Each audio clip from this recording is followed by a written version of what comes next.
मेरो है बरसाना श्री लाडो रानी मेरी है मेरी है मेरो है बरसाना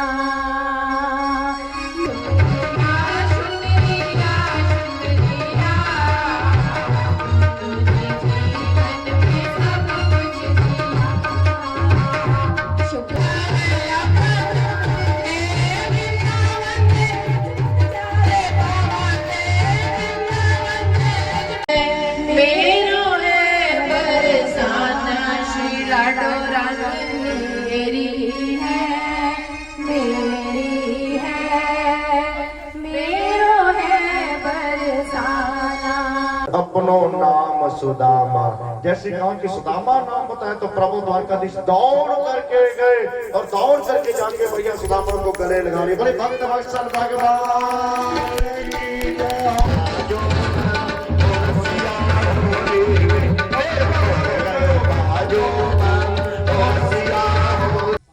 एक दिन देखी मैंने श्रीनिधि वन में, एक दिन देखी मैंने गहवर वन में, एक दिन देखी मैंने श्रीनिधि वन में, एक दिन देखी मैंने गहवर वन में, जो सखियों ने घेरी है घेरी है मेरो है बरसाना, जो सखियों ने घेरी है घेरी है मेरो है बरसाना, श्री शारदा रानी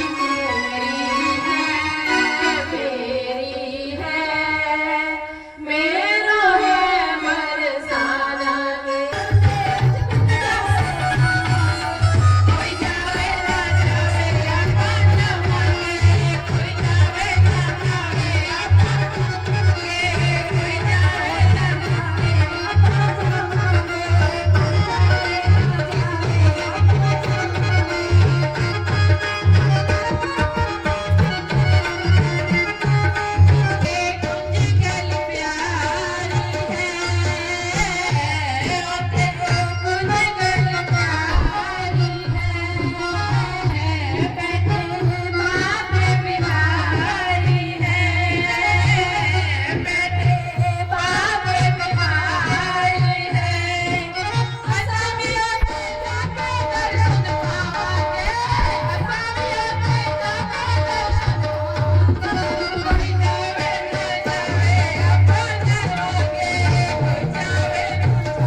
गलती हो जाती है, जीव से गलती हो जाए।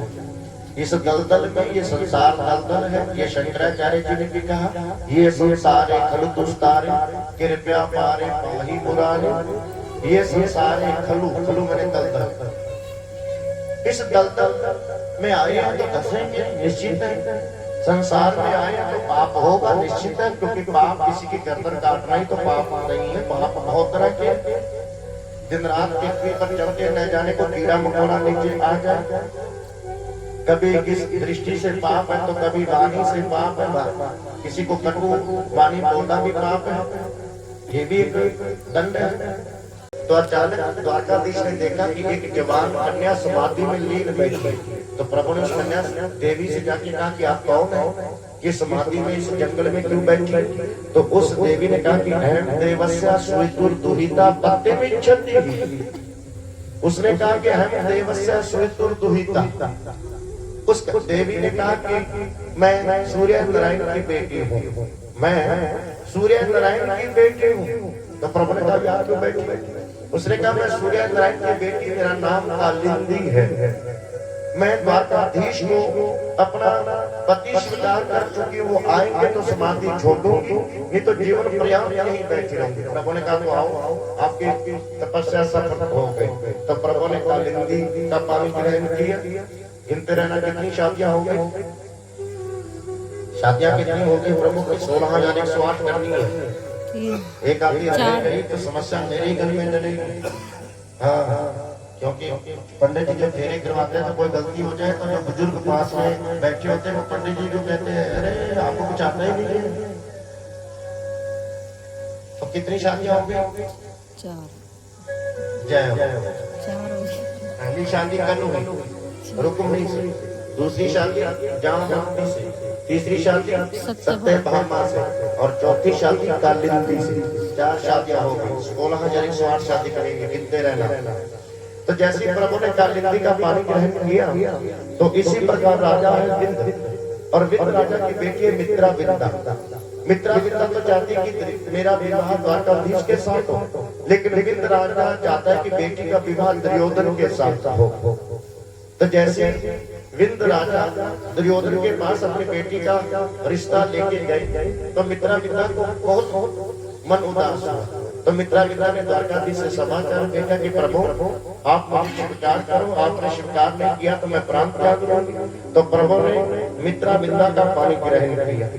इसी प्रकार एक राजा है नगरजित। नगरजित राजा की बेटी है सत्या।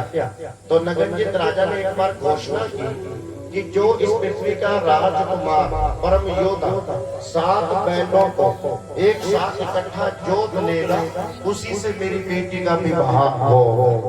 तो जैसे नगरजित राजा ने घोषणा की तो शिशुपाल भी आया, जरासंध भी आए, उसमें दुर्योधन भी आया, कर्ण भी आया, प्रभु द्वारकाधीश भी आए।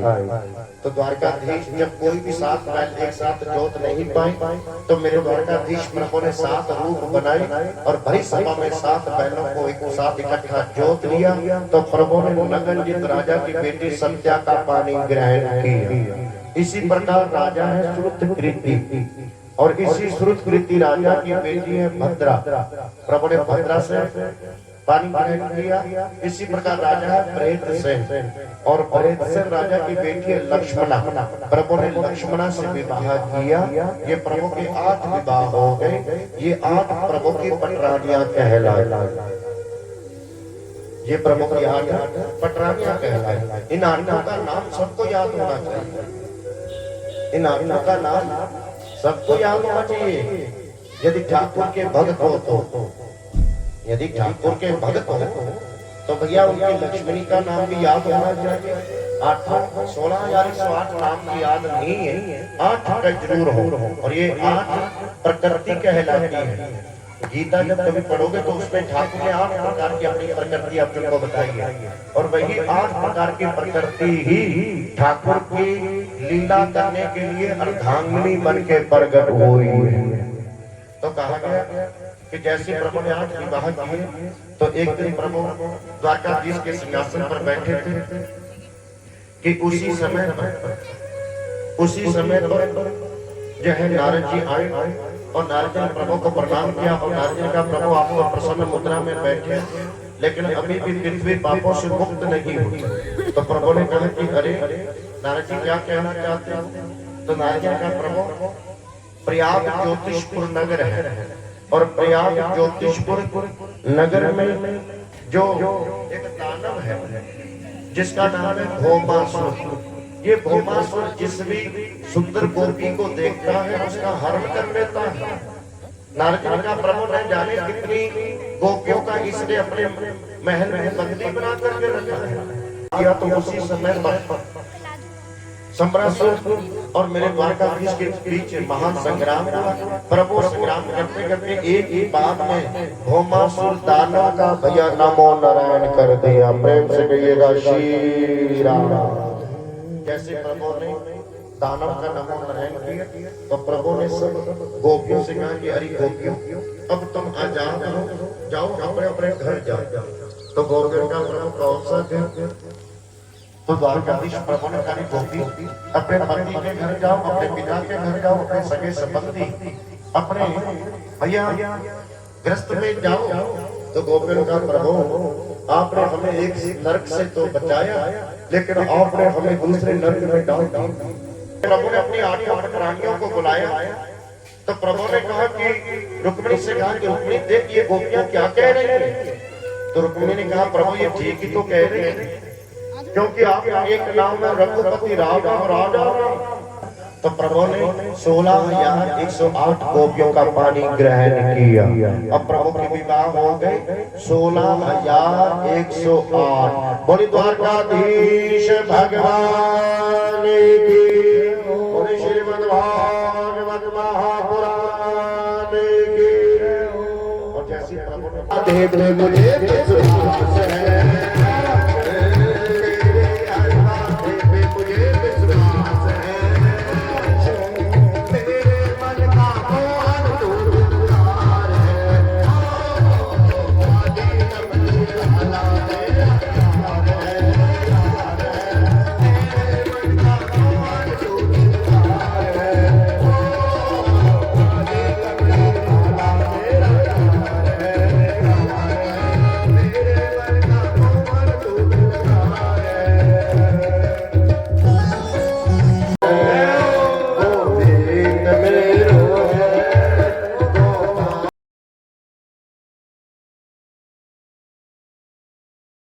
सुदामा आए। रात को सुशीला जन्म दबाने लगी तो सुशीला ने कहा स्वामी आपने मुझे कभी बताया नहीं कि द्वारकाधीश आपका बचपन का सखा है।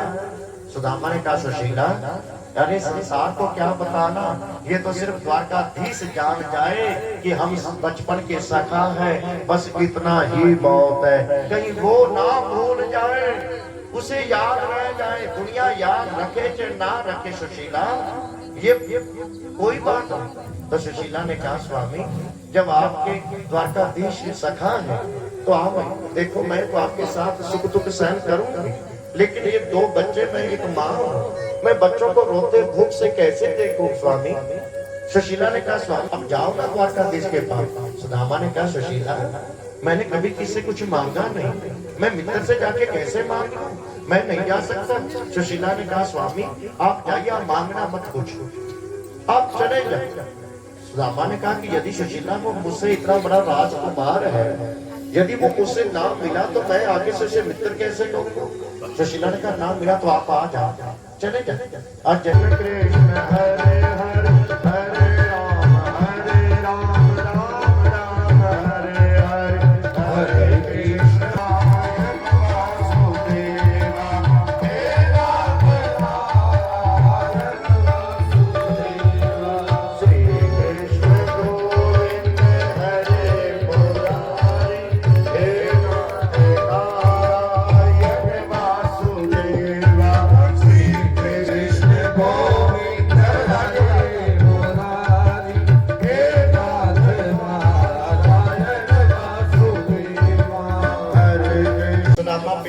जाके सो गए। द्वारकाधीश ने माया को फैलाया, सुदामा की नींद खुली, द्वारकापुरी के बीच जाके खुली। सुदामा ने देखा इतने ऊंचे महल, हाथी घोड़े घूम रहे। सुदामा जी ने कहा कि भैया द्वारकाधीश से मिलना है। उस व्यक्ति ने कहा किसी भी दिशा से जाओ, आगे बैठा वहीं मिलेगा। जैसी द्वारपाल के पास गए कि जाओ, द्वारपाल ने कहा रे तू कौन आ गया, तेरे जैसे यहाँ लाइन लगी है बड़े बड़े राजकुमारों की। तो एक धक्का दिया तो एक द्वारपाल ने कहा दया आ गई ब्राह्मण को। द्वारपाल ने कहा कि चलो हम संदेश लगा देते हैं, प्रभु मिले तो ठीक है, ना मिले तो ठीक है। तो द्वारपाल दौड़ के गया और द्वारपाल ने कहा कि प्रभु द्वार पर एक ब्राह्मण आया है, कहाँ से आया है, कौन है ये तो नहीं जानते, सिर पर पगड़ी नहीं है, धोती फटी है, पैरों में चप्पल नहीं है, कुर्ता फटा हुआ है, बहुत निर्धन दिखाई दे रहा है। लेकिन प्रभु अपना नाम बोले, पूजित दीन धाम बतावत अपनो नाम सुदामा। जैसे कहा कि सुदामा नाम बताया तो प्रभु द्वारकाधीश दौड़ करके गए और दौड़ करके जाके भैया सुदामा को गले लगा लिए। बोले भक्त वत्सल भगवान की जय हो। द्वारकाधीश देख करके सब लोग हैरान हो गए। प्रभु ने सुदामा को ला करके भैया जैसे द्वारकापुरी के सिंहासन पर बिठाना चाहा तो सुदामा कांपने लगे। सुदामा ने कहा नहीं महाराज ये मेरे लायक नहीं है। द्वारकाधीश ने कहा नहीं नहीं सुदामा ये तेरे लायक है, तेरी कृपा से तो मुझको मिला है। तो सुदामा ने कहा नहीं नहीं प्रभु मैं नहीं बैठूंगा, आप बैठो। प्रभु ने कहा नहीं नहीं सुदामा जी बैठिए, आपके बैठने से मेरा आसन और पवित्र हो जाएगा। और सुदामा जी बैठे और आज प्रभु चरणों में बैठे और प्रभु जैसे चरणों में बैठे, प्रभु जैसे चरणों में बैठे तो आज प्रभु ने रुक्मिणी से कहा कि जाओ प्रात में पानी लेके आओ। आज मेरा सखा ब्राह्मण आया है, पहली बार आया है, आज मैं चरण धोऊंगा और चरण धो करके पूरी नगरी द्वारकापुरी में छिड़काव करूंगा, पूरी नगरी मेरी पवित्र हो जाएगी। जैसे इस चरणों में प्रभु बैठे तो प्रभु ने सुदामा के चरणों पर हाथ लगाया तो कहीं फाला है, कहीं कांटा लगा है, कहीं पत्थर चुभा हुआ है। तो जैसे प्रभु ने हाथ लगाया तो सुदामा को लगा कि भगवान ने एक एक करके मेरा दुख चुन रहे हैं। और प्रभु रोने, आंखों में आंसू आ गए। प्रभु ने कहा सुदामा लोग मुझे दयालु कहते हैं, लोग मुझे कृपालु कहते हैं, और तुझे मेरे पास आने के लिए इतने कष्ट झेलने पड़े कि पैर में पत्थर चुभ गए, कांटे चुभ गए। और प्रभु सुदामा के हाथ पर पैर फेर रहा। सुदामा प्रभु द्वारकाधीश से प्रात का पानी वो हाथ नहीं लगा। बोले देख सुदामा की दीन दशा, करुणा करके करुणा निधि रोए, पानी परात को हाथ छुओ नहीं, नयन के जल सो पग। सुंदर वस्त्र दिए और छप्पन भोग लगवाया, छप्पन भोग के लेके साथ बैठे। तो प्रभु ने कहा सुदामा शादी की। सुदामा ने कहा प्रभु दो बालक भी है। प्रभु ने कहा रे सखा बचपन की और शादी में नहीं बुलाया, मुझे भूल गए। सुदामा ने कहा प्रभु गरीब आदमी की काय की शादी, इसलिए क्या बुला। तो प्रभु ने सुदामा ने कहा प्रभु आपकी शादी हुई। तो प्रभु ने कहा ये जितनी भी घूंघट वाली घूम रही है ये सब मेरी ही पत्नी है जो तुझे प्रणाम कर रही है। सुदामा ने कहा अरे प्रभु इतनी, तो आपने मैंने एक दी और मुझे आपने शिकायत कर दी कि बुलाया नहीं, और आपने इतनी शादियां की एक पे तो बुलाते। तो प्रभु ने कहा सुदामा क्या बुलाऊं, मैं तो खुद ही किसी शादी में भैया सहरा बांध के घोड़ी पर नहीं बैठा, पता ही नहीं लगा कब कौन सी शादी हो गई, इसलिए बारात नहीं गई सुदामा जी। तो प्रभु ने इसलिए प्रभु के साथ भैया बचपन की बातें की, गुरुकुल की बातें की, गुरु माता को भोजन बना के देती थी बात की। तो सुदामा को बातें करते करते नींद आ गई। तो प्रभु ने सुदामा के पास चावल की पोटली थी, प्रभु ने पोटली तो उसमें से एक मुट्ठी मुख में डाल गए। जैसे मुख में डाल गए तो रुक जो है एक लोग सुदामा को दे दिए, दूसरी मुट्ठी डाली तो दो लोग नाम कर दिए, और तीसरी मुट्ठी चावल के मुख में डालने लगे तो रुक्मिणी ने पकड़ लिया।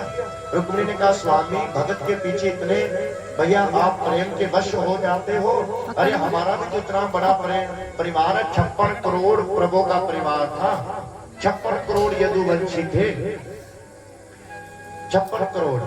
तो आज जैसे ही प्रभु ने लोक नाम कर दिए, कुछ दिन बीतने के बाद सुदामा जी ने बोला प्रभु मैं जाऊं। प्रभु ने कहा जाओ। सुदामा ने कहा प्रभु सच में जाओ। प्रभु ने कहा सच में जाओ। सुदामा ने कहा इसने कुछ पूछा ही नहीं, इसने कुछ दिया ही नहीं।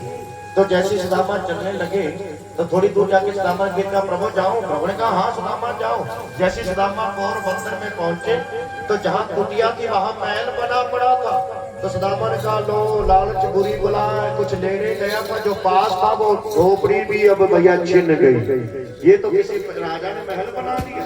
तो अंदर से एक घूंघट निकाले भैया रानी आई सखियों के साथ आरती की थाली लेके सुदामा की आरती उतारी प्रणाम किया। सुदामा ने कहा भैया सदा सुहागर रहो। उसने घूंघट उठाया किसे आशीर्वाद दे रहे हो? मैं आपकी धर्मपत्नी सुशीला। सुदामा ने कहा सुशीला कितने ऊंचे महल से रानी बन के निकली हो, ये कैसे हुआ? तो सुशीला ने कहा कि स्वामी अंदर एक मुनीम जी बैठे वो कर रहे जैसे प्रभु महल में गए तो कंप्यूटर के आगे टोपी पहने द्वारकाधीश बैठा था। सुदामा ने चरण पकड़े प्रभु क्या कर रहे हो? प्रभु ने कहा 3 लोग थे 2 लोग तुझे दे दिए, इसलिए 1 लोग में भैया परिवार पालना है। मैंने सोचा कहीं और नौकरी करूंगा, मैं अपने जो है मित्र के घर पर मुनीमी ही कर लूंगा। बोले भक्त बक्सर भगवान की जय हो, भागवत महापुराण की जय जय।